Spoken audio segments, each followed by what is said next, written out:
I thought my best friend was looking out for me. Turns out she was trying to destroy my marriage from the inside and I didn't even see it coming. Let me back up. I'm 29, married to a guy I've known since I was 11 years old. That's when my family moved to a new country and my sister-in-law introduced me to Sarah. She became my best friend almost immediately. We were inseparable through middle school, high school, college, and into our 20s. My husband was part of our circle too, so we all grew up together. By the time I married him at 26, Sarah was my maid of honor. I thought we were solid. Now I work in an office from 9 to 2 most days with a 30-minute break for a second breakfast.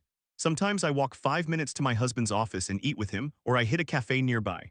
A couple of times a month I have to travel for work to another city. I always mention it to Sarah in casual conversation, nothing secret, just hey, I'll be out of town Wednesday. She never seemed weird about it. Last week I had a work trip planned for Wednesday. But Tuesday night a red alert came through on my phone, severe flooding expected the next day. My company canceled the trip. No problem, I thought, I'll just work from home with my 2-year-old.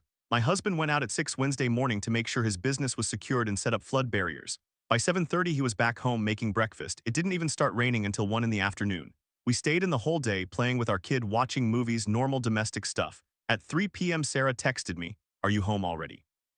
I heard the flooding is bad near where you were traveling." I replied, "Home safe, thanks." We didn't go out again until Friday. Saturday morning we had our usual gym class together. Afterward she pulled me aside looking serious. "We need to talk in private," she said. We walked to my car in the parking lot. She got in the passenger seat and I turned to face her. She said, "On Wednesday I saw your husband with a woman. They were making out, and your kid was in the car." I felt like the world stopped. My heart was pounding, but then something clicked. I remembered Wednesday. I remembered every minute of it. I was home with my husband all day. I asked her, "Are you sure it was this Wednesday?" "Yes," she said. "Absolutely sure, because I was home with him," she nodded. It was about 11 in the morning. I saw them in a car near the park. The blonde woman was gorgeous like a Barbie doll. He was all over her. I asked her 3 times. Each time she confirmed. She even gave me more details, the color of the car, the street, what my husband was wearing. It was all wrong. I knew she was lying, but I couldn't understand why. I didn't scream. I didn't cry. I just said, "Okay, I need to think about this." She looked disappointed, like she expected me to fall apart right there. I drove home shaking. My husband was in the kitchen making lunch. I sat him down and told him exactly what Sarah said. His face went white. "That's impossible," he said. "I was here with you. We never left the house." "I know," I said, "but she's insisting." She gave me details. We went over the timeline together. Wednesday morning, he came back at 7:30. We had breakfast. I worked on my laptop while he played with our daughter. We ate lunch together. We didn't even open the front door until Friday. There was no way. I called Sarah that evening. "I need you to tell me the truth." "I was home with my husband all day Wednesday. The flood alert kept us inside." She paused. Then she said, "Okay, I made it up." "Why?" "Because I wanted you to divorce him," she said, her voice flat. "You're always busy with him and the baby. I miss you. I thought if you were a single mom, you'd have more time to hang out with me. We could travel together again." I felt like I'd been punched. 18 years of friendship, and she tried to blow up my marriage so she could get a travel buddy. She didn't even think about my kid, my husband, my life, just her own loneliness. I didn't say much after that. I told her I needed space and hung up. Then I blocked her number, her social media, everything. That night I told my husband the whole thing. He was furious but mostly hurt for me. Over the next week I told a few of our mutual friends what happened. Some of them already had stories about Sarah being manipulative. I guess I'd been blind. A few friends reached out to check on me. Most of them stopped talking to her. She tried to apologize through a group chat, but I didn't respond. Last I heard, she's pretty isolated now. People don't trust her. And my husband and I are fine. If anything, this made us closer. I still can't believe someone I loved that much would try to sabotage everything just because she wanted more of my time. I'm still processing it, but I'm not going to let her win. My marriage is stronger than her lie ever was. I thought I had lost my best friend. Then I found out she was never really my friend at all. But that story took a toll on me. For a while I was just numb, going through the motions. My husband would hold me at night and tell me we were okay, but I couldn't shake the feeling that if someone who knew me that long could try to wreck my life, then maybe I didn't know anyone at all. That's when I started thinking about the last time I really trusted someone, and that brought me back to 2 years ago when my ex-fiancé walked out on me after nearly a decade together. Let me tell you about him. I'll call him Jacob because that's his name and I don't care anymore. We met in our early 20s. He was funny, ambitious, the kind of guy who made you feel like you were the only person in the room. By the time we hit 27, we were engaged, planning a wedding and talking about having a baby. Was 30, he was 31, time was ticking and we both wanted kids. We agreed to start trying after the wedding, then something changed. It was subtle at first. He stopped saying "I love you" before he left for work. He started coming home later smelling like beer. He'd go out with his friends 4 or 5 times a week. I'd ask if he was okay and he'd just shrug. I figured it was his mental health. He'd been struggling since the lockdowns like a lot of people, so I tried to be patient. I gave him space. I made his favorite meals. I left little notes on the bathroom mirror. Nothing. One evening in early March, I sat him down at the kitchen table. We just finished dinner, spaghetti and meatballs, his favorite. I said, "Jacob, is everything okay with you?" He said he was fine. I said, "Is everything okay with us?" He looked at me and I saw something in his eyes I'd never seen before. He didn't want to answer. I asked again. He paused for what felt like forever. Then he said, "I love you, but I'm not in love with you anymore." I didn't scream. I didn't cry. I just sat there staring at the sauce on his plate. He got up, walked to the bedroom, and started packing a bag. Within a week, he had moved out. He left 90% of his stuff behind: clothes, books, the coffee mug I bought him for our 5th anniversary. Every day I came home and saw his things, and it was like he was still there, but he was gone. I spiraled hard, I mean really hard. I stopped eating. I stopped leaving the house. I couldn't sleep. I kept replaying the last few months, trying to find the moment when I became someone he didn't want anymore. I thought there was something wrong with me. Something so broken that even after 10 years, he couldn't bear to stay. One night I couldn't take it anymore. I took every pill I had in the apartment. I just wanted the pain to stop. I didn't even leave a note. A friend of mine, Rachel, had been checking in on me every day. When I didn't answer her calls that night, she drove over, used the spare key, and found me on the bathroom floor. She got me to the hospital in time. I spent 3 days in the psych ward. Jacob didn't visit.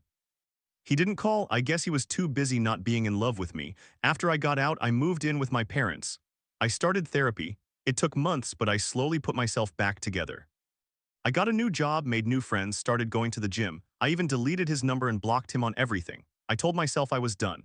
Then last month, I got a message on Facebook from an old friend of his. She said she had something important to tell me. I almost ignored it, but something made me open it. She said Jacob had been talking to her husband at a barbecue a few weeks ago. He'd had too much to drink and he started crying.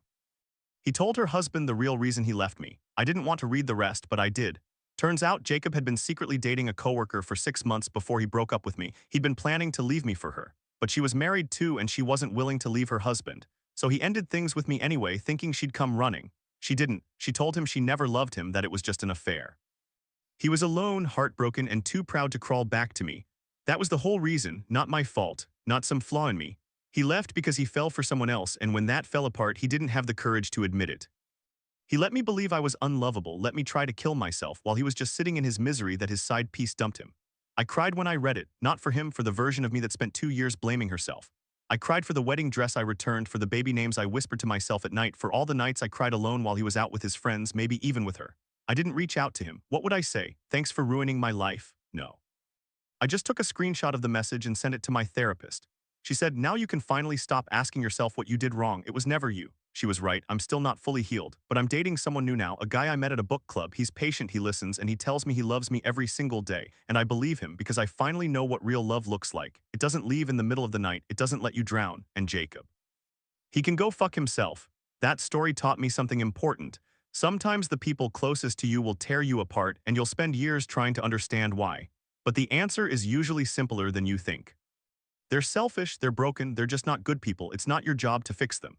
A few months after I got that message, I started thinking about my first love, the one before Jacob, the one I thought would be my forever. I was 17 when we started dating. He was 16, his name was Nate, and he absolutely destroyed me. Let me tell you about Nate. I was 17 when we started dating. 16, just a year younger, but he had this confidence that made him seem older. We met at a friend's house party. Somebody's older sibling was away and they threw a rager. I remember he walked up to me and said, "You look like you're about to leave." And I wasn't comfortable at parties back then. I told him, "Yeah, I'm not really a crowd person." He smiled and said, "Me neither, wanna go get pancakes?" That was it, I was hooked. For 9 years, Nate was my entire world. Everything I did for him. When he fell into depression during his senior year of high school, I stayed on the phone with him until 3 in the morning, night after night. When his parents disowned him because he wanted to major in music, they said it was a waste of money and talent. I helped him get his grades up so he could keep his scholarship.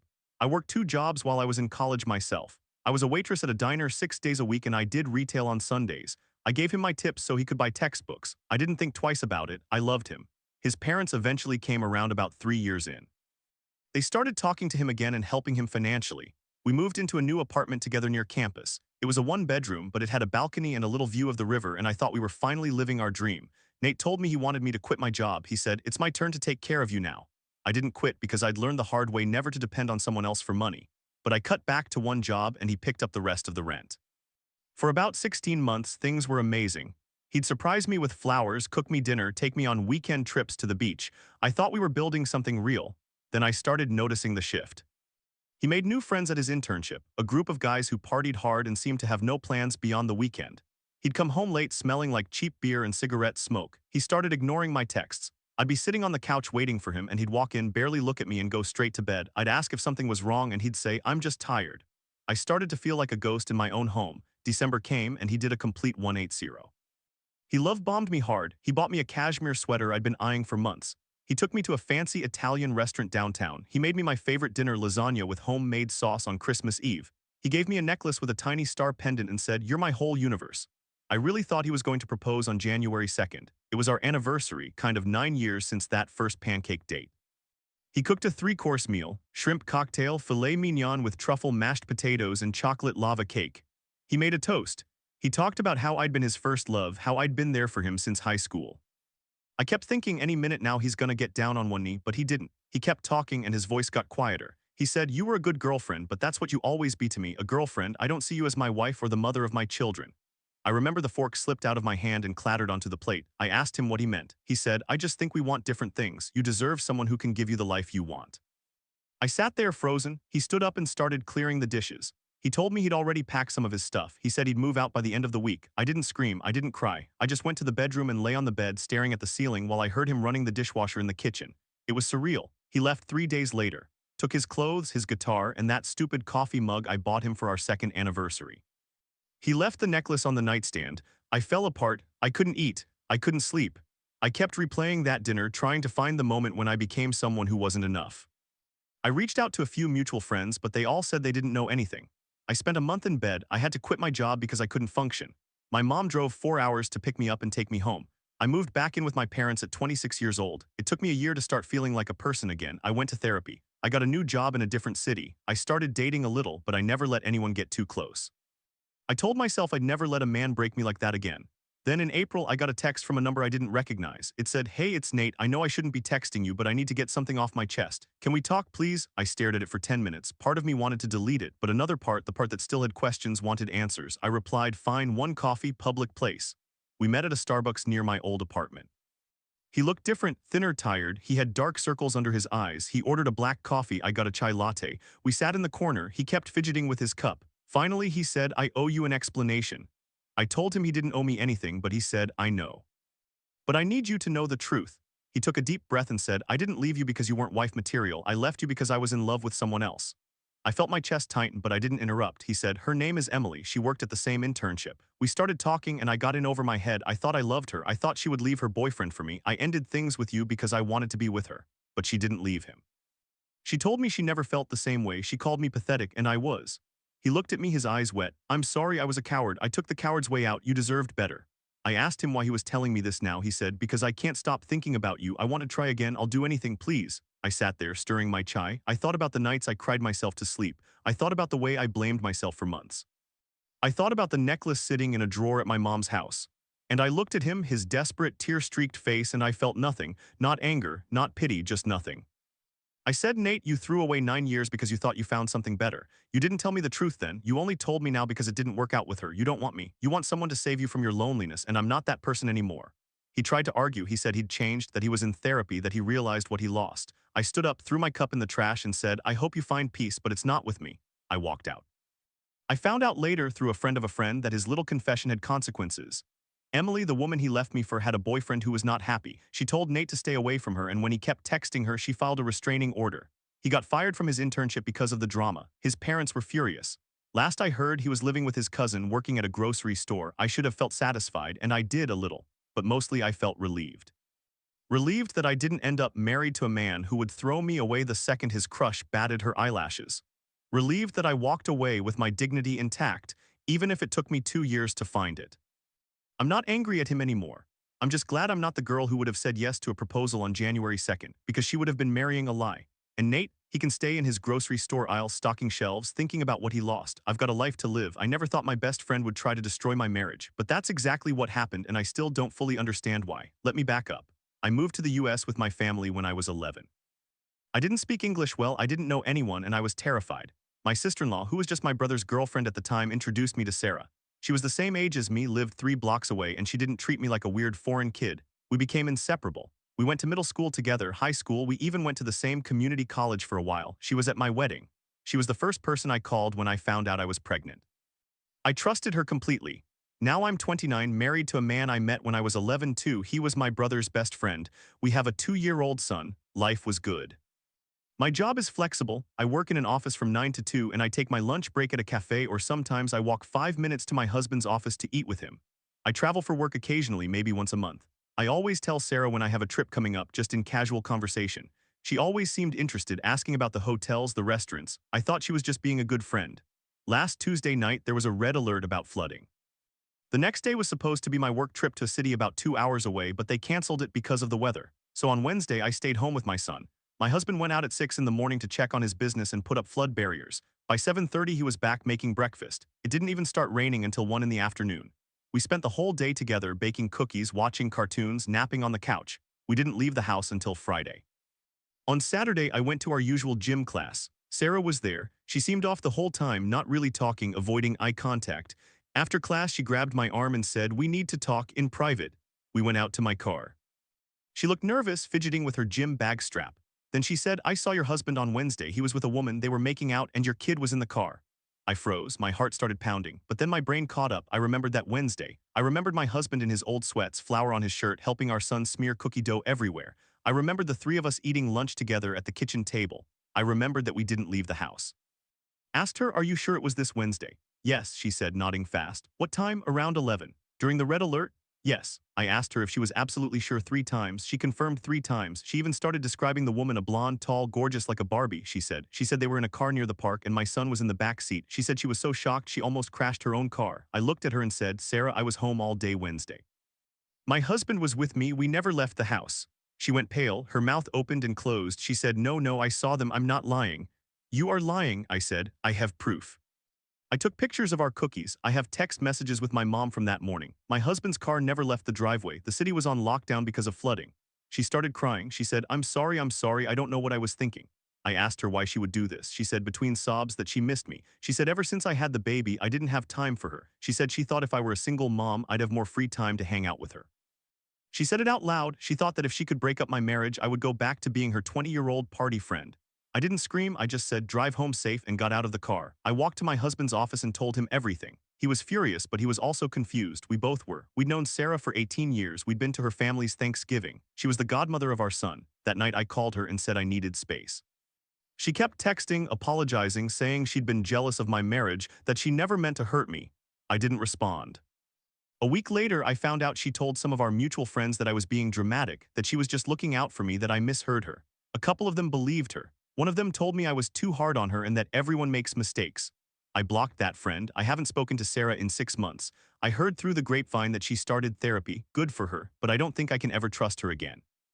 She was willing to destroy my family so she could have a drinking buddy. That's not a friend, that's a parasite. I still don't know why she did it. Jealousy, loneliness, maybe both. But I know one thing, I'll never let someone get that close again without a hard boundary. My marriage survived because I paid attention to what happened on a rainy Wednesday. And Sarah can spend the rest of her life wondering what could have been if she'd just been happy for me. That was the first time I realized how deep jealousy can run, but nothing could have prepared me for what happened next. Some betrayals don't come from friends, they come from the person who promised to love you forever. I was with my ex for almost 10 years, 10 years. We met in our early 20s, and from the start I thought we were the kind of couple that would make it. We had the inside jokes, the shared playlist, the plan for a house with a big backyard. We were engaged for about a year, actively planning the wedding, and we had just agreed to start trying for a baby. I was 31, he was 32. Time was ticking and we both knew it. Then something shifted. It was subtle at first. He stopped saying "I love you" before he left for work. He started coming home late, saying he was grabbing drinks with friends.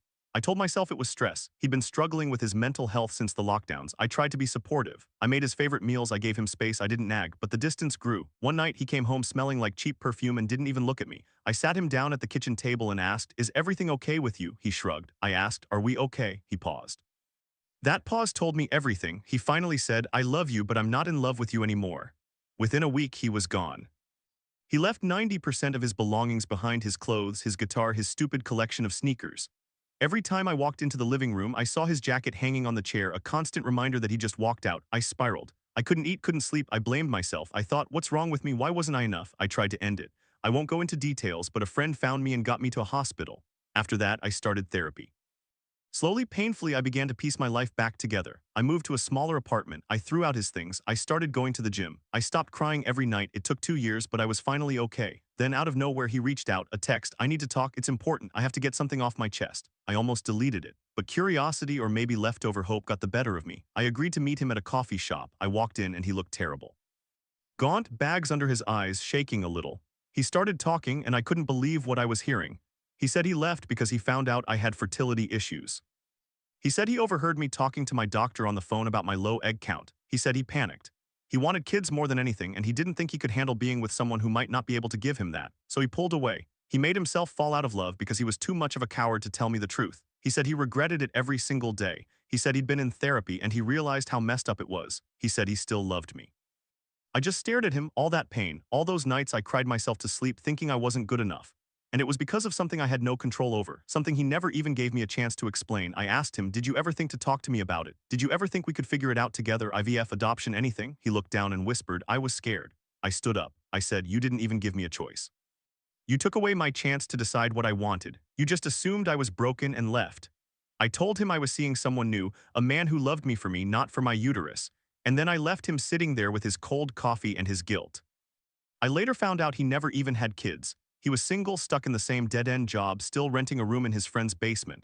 I guess when you throw away a decade over fear, you don't exactly end up with a fairy tale. I'm not angry anymore, but I'm not forgiving either. He made his choice. And I made mine to live without that weight. Some stories don't end with a clean breakup. Some end with a confession that only makes the scar deeper. My ex Nate taught me that lesson in a way I'll never forget. We were together for 9 years. I met him in high school when I was 17 and he was 16. He was this quiet, broody guy who wrote poetry. I thought he was deep. I thought he was my soulmate. I put everything into that relationship. I helped him through his depression. I worked 2 jobs so he could focus on college after his parents disowned him for picking the wrong major. I was a college student myself, but I made it work. When his parents finally came back into his life and started paying for his expenses, we moved into a nicer apartment. He told me he wanted to take care of me. He said it was his turn. For 16 months, it was perfect. He spoiled me, took me on trips, cooked me dinner. I thought we were building a future. Then he changed. He started spending more time with new friends from work, ignoring my texts, coming home late. I told myself it was just a phase. In December, he did a complete 180. He love-bombed me. He made Christmas magical, a tree, presents, a handwritten card. On January 2nd, he made my favorite dinner, lasagna, garlic bread, a bottle of wine. He gave a speech about how I was his first love, how I'd been there since high school. I thought he was going to propose. Instead, he dumped me. He said, you were a good girlfriend, but that's all you'll ever be to me, a girlfriend. I don't see you as my wife or the mother of my children. He said it like it was a compliment. I cried, I begged, I asked what I did wrong. He just said, it's not you, it's me. Classic. He moved out. I was devastated. I lost 9 years. 9 years of my life just gone. I had to rebuild everything, my savings, my social life, my self-esteem. I started therapy, I got a better job, I adopted a dog. Slowly, I started to feel like myself again. I dated a few guys, but I kept my walls up. Then about a month ago, he texted me. I need to talk, I have to get something off my chest. I thought about ignoring it, but I'd had enough therapy to be curious. I met him at a diner. He looked nervous, fidgeting with his napkin. He told me he left me because he had a crush on a coworker named Emily. He said he thought she was perfect, that he was madly in love with her, that he ended a 9-year relationship to be with her. And the punchline, she rejected him. She told him he was a piece of trash and that she'd never be interested. He said he made a huge mistake, that he missed me, that he wanted me back. I just sat there 9 years. He threw away 9 years for a crush. He didn't even tell me the truth back then. He made me think I wasn't wife material. I spent months blaming myself, wondering what was wrong with me. And it was all because he thought Emily was prettier and she didn't even like him. I didn't scream. I just said, you had your chance 9 years ago. You made your choice, now live with it. I got up and walked out. He kept texting me for days saying he'd changed, that he was in therapy. I blocked him. A friend told me later that Emily filed a restraining order against him. He got fired from his internship because of the drama. His parents were furious. He's living with his cousin now, working at a grocery store. I should feel satisfied, but mostly I just feel relieved. Relieved that I dodged a bullet. Relieved that I'm not the girl who would have said yes on January 2nd. I'm okay now. I'm dating someone who actually sees me. And Nate. He can stock shelves for the rest of his life, thinking about what he lost. I'm not his safety net. I'm not anyone's backup plan. Sometimes the people closest to you are the ones holding the knife. I met Sarah when I was 11 years old. My family had just moved to a new country and I didn't know anyone. I was the awkward immigrant kid with the wrong accent and the wrong clothes. My future sister-in-law introduced us, and from that day on, Sarah and I were inseparable. We grew up together, sleepovers, school projects, first crushes, heartbreaks. She was there for everything. When I met my husband at 16, she was the first person I told. When he proposed 8 years later, she helped me plan the engagement party. She was my best friend. I trusted her with my life.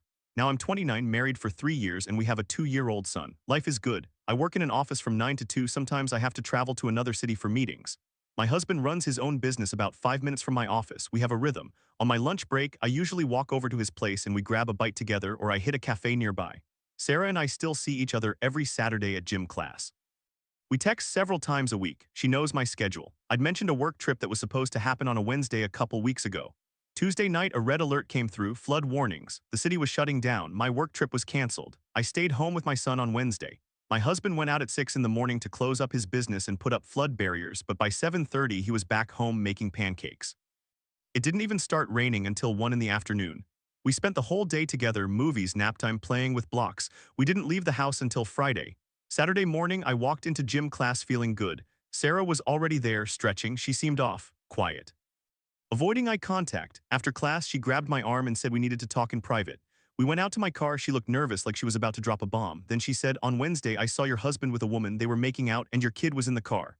My blood froze. For a split second my heart stopped, but then my brain caught up. Wednesday I was home with my husband all day. I asked her, "Are you sure it was this Wednesday?" She nodded. "Yes, I'm sure." I asked again, "The one with the red alert?" She said yes. I asked a third time, "Are you absolutely certain?"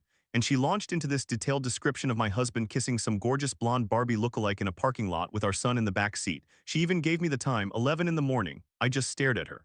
At that exact time, my husband was in our kitchen, wearing his pajama pants, making me a second cup of coffee. I remembered it clearly because our toddler had spilled oatmeal all over the floor and I was cleaning it up while my husband laughed and said, "At least it wasn't the couch." I didn't confront her right there. I said, "Okay, thanks for telling me. I'll talk to him." She looked almost disappointed, like she wanted me to cry or scream. I drove home shaking, not from anger at my husband. I knew he was innocent, but from the realization that Sarah had just tried to destroy my marriage. For what? I didn't understand. When I got home, I told my husband everything. His face went pale, then red. He wanted to drive to her apartment and demand answers. I told him to wait. I needed to think. We spent the weekend going over every interaction we'd had with Sarah in the past year. Had she acted weird? Had she shown any jealousy? I couldn't think of anything. She'd always been supportive. But now I started remembering little things, how she'd always ask about our sex life, how she'd comment on my husband's looks, how she'd joke about stealing him. I'd laughed it off as harmless flirting. Monday came. I texted Sarah and said I needed to talk again. She agreed to meet at a coffee shop after work. My husband wanted to come, but I said no. I needed to hear her out alone. She walked in smiling. She sat down and said, "So did you confront him?" I said, "Sarah, I was home on Wednesday. I never traveled. The trip was canceled because of the flood." My husband was with me the entire day. Her smile dropped. She stammered, "No, you told me you were going on that trip." I said, "The weather canceled it. I told you I was home safe when you texted me at 3. She blinked. "Oh, I thought you meant from the airport." I said, "Sarah, I texted you from my living room. My husband was making lunch." She went quiet, then she tried to backtrack. "Maybe I got the day wrong. Maybe it was another Wednesday." I said, "No, you specifically said this Wednesday, 11 in the morning during the red alert. You described a parking lot I've never seen and a woman I've never met. You described my son in the back seat. You were very detailed." She started crying. "I'm so sorry. I thought I saw them. I was mistaken." I said, "You weren't mistaken. You lied. You tried to break up my marriage. Why?" She didn't answer. She just sat there crying. I got up and left. I haven't spoken to her since. Later, a mutual friend told me that Sarah had developed a crush on my husband years ago. She thought if she could make me believe he was cheating, I'd leave him and she'd have a chance. She'd been waiting for an opportunity. My work trip was supposed to be that opportunity. She didn't know it was canceled. I felt sick. 18 years of friendship, and she was willing to destroy my family over a fantasy. I told my husband everything. He was furious. He wanted to expose her to everyone we knew. I said no. I just wanted to cut her out and move on, but word got around anyway. Sarah lost most of our mutual friends. A few believed her side, that she was just trying to help, and I overreacted. But most people saw the truth.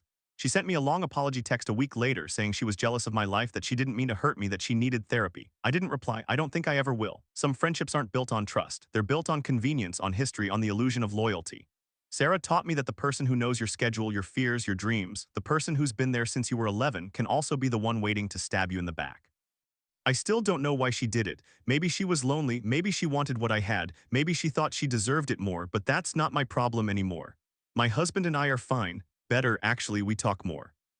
We appreciate what we have, and I'm more careful about who I let into our life.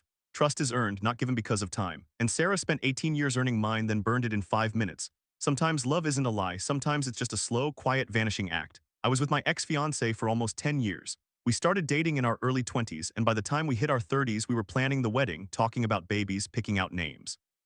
He'd struggled with his mental health after the COVID lockdowns, but I thought we were getting through it. I thought we were solid. Then one day he stopped saying, I love you before work. Then he started coming home late, going out with friends more, drinking more. I'd ask him what was wrong and he'd say nothing.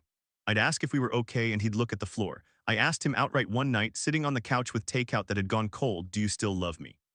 He said, I love you, but I'm not in love with you anymore. That was it. Within a week, he moved out, left 90% of his belongings in our apartment like a tombstone. I spiraled hard. I tried to end my life. A friend found me in time and got me to the hospital, and after that I started therapy, slowly, painfully rebuilding myself.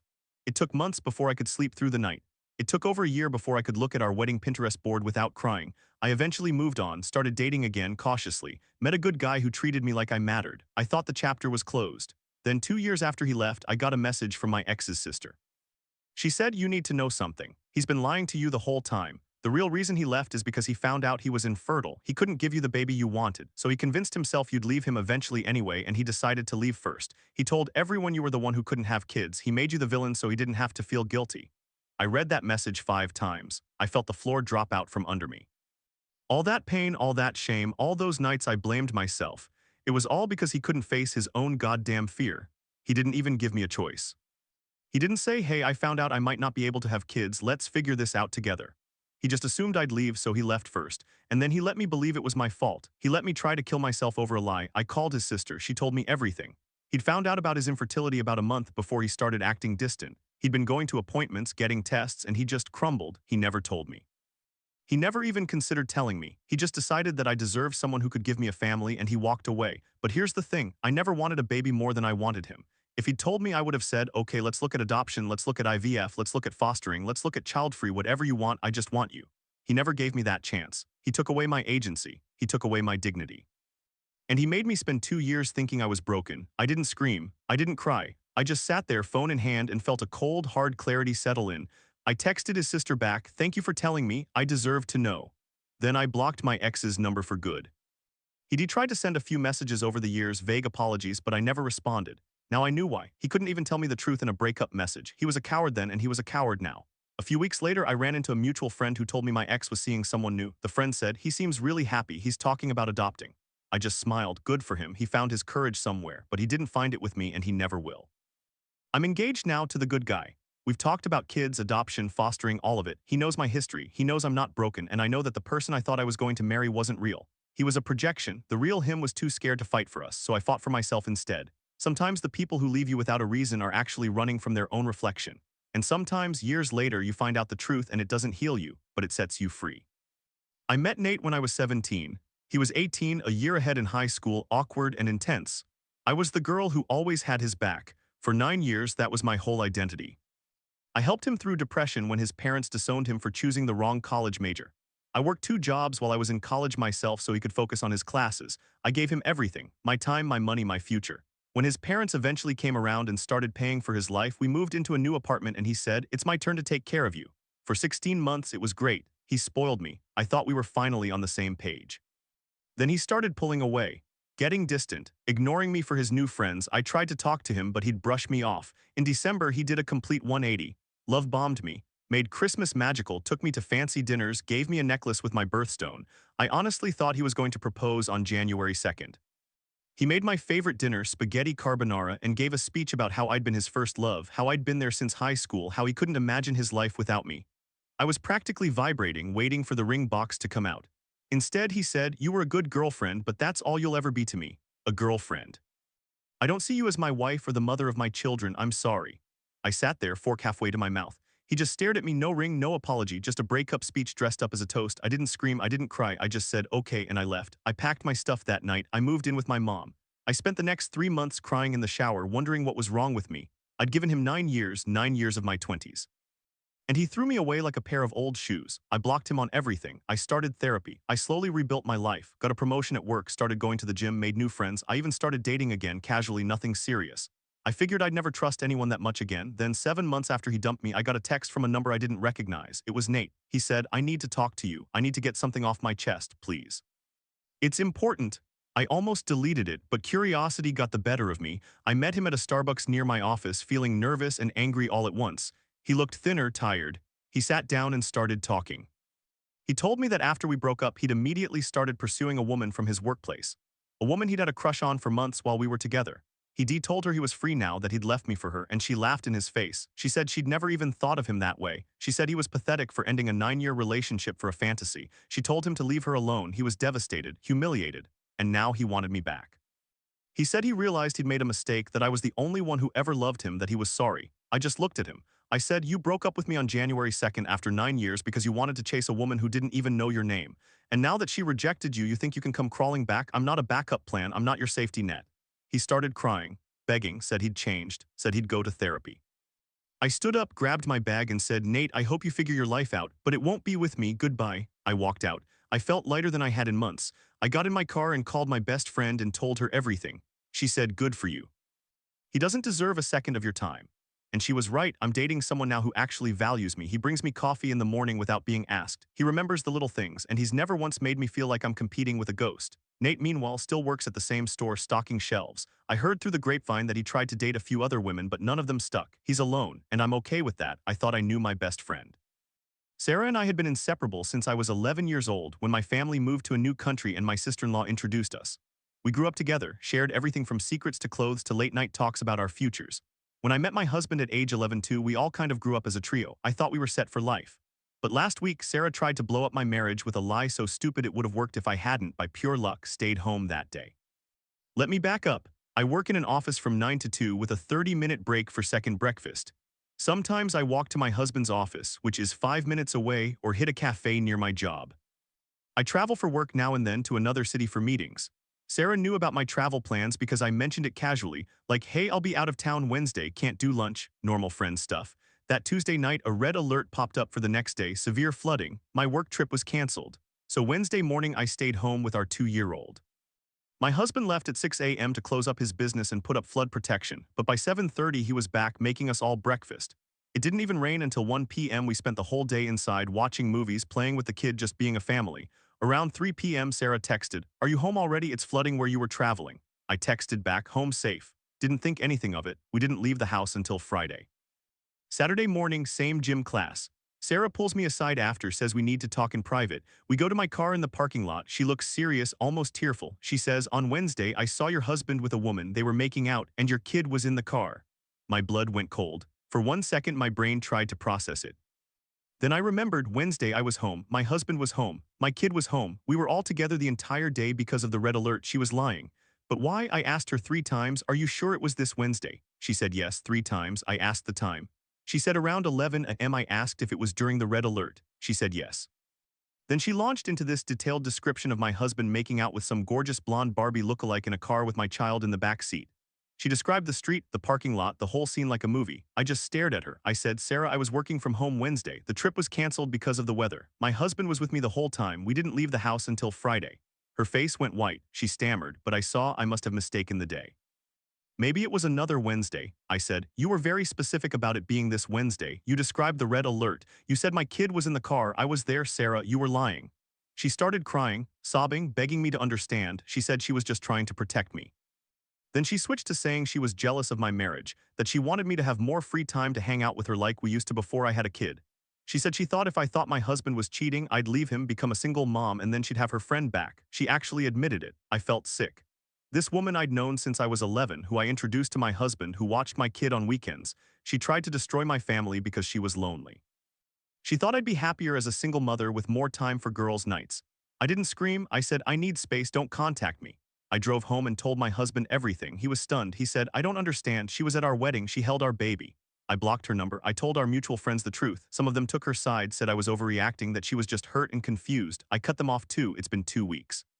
Sarah has called me 17 times from different numbers. She left a voicemail yesterday crying, saying she's in therapy, she's sorry. I deleted it. I don't forgive her. I don't forget.